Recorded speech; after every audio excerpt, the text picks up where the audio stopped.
नमस्कार। आजच्या भागामध्ये आपण मोजणी प्रकरणावरती जे भूमी अभिलेख कार्यालयामार्फत ज्या विविध प्रकारच्या मोजण्या होतात, हद्दकायम कोठीचा मोजणी असेल, हद्दकायम असेल, त्यानंतर बिनशेती मोजणी असेल, भूसंपादन मोजणी असेल, त्यानंतर नगरभूमापनची मोजणी असेल, कोड कमिशन कोड वाटप मोजणी असेल, या विविध प्रकरणामध्ये भूमी अभिलेख खात्यामार्फत मोजणीची कार्यवाही केली जाते। मोजणीची कार्यवाही झाल्यानंतर विविध कार्यालयामध्ये किंवा भूमी अभिलेखच्या जवळपास सर्व कार्यालयामध्ये मोजणी संबंधाने बऱ्याच मोठ्या प्रमाणात तक्रारी प्राप्त होत असतात। कधी ज्यांनी मोजणीचा अर्ज केला तो स्वतः धारकच जो असतो, खातेदार जो असतो किंवा अर्जदार तो स्वतःच तक्रार करतो की मला झालेली मोजणी मान्य नाही। कधी कधी लगतधारक जो असतो तो लगतधारक सुद्धा तक्रार अर्ज दाखल करतो की झालेली मोजणी या कारणामुळे मला मान्य नाही।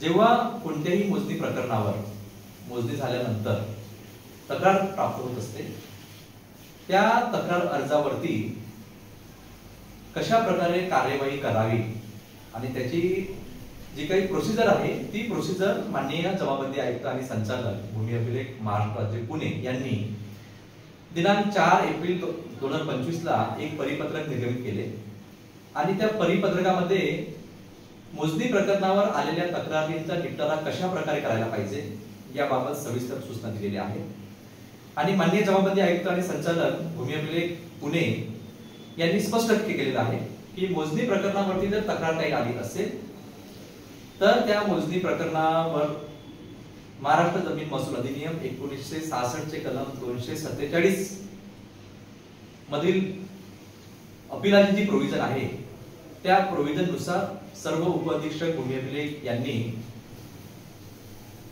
मोजणी प्रकरणावर तक्रारीच्या संबंधाने कार्यवाही पूर्ण करायची आहे। म्हणजे त्याला अपील अर्ज समजून त्याला ट्रीट करायचा आहे आणि त्यावरती त्यांनी जो वादी आहे किंवा जो तक्रारदार आहे तो आणि जो प्रतिवादी आहे त्या सर्वांना नोटीस देऊन त्यांचं रितसर म्हणणं ऐकून त्यांनी रितसर असा आदेश पारित करायला पाहिजे। आणि जर सुनावणी दरम्यान वादी प्रतिवादी यांच्याकडील कागदपत्रे तपासून आणि कार्यालय अभिलेखाची पडताळणी करून जर उपअधीक्षक भूमी अभिलेख यांना वाटले की यामध्ये खरोखरच सदोष मोजणीची कार्यवाही झालेली आहे तर ते मोजणीची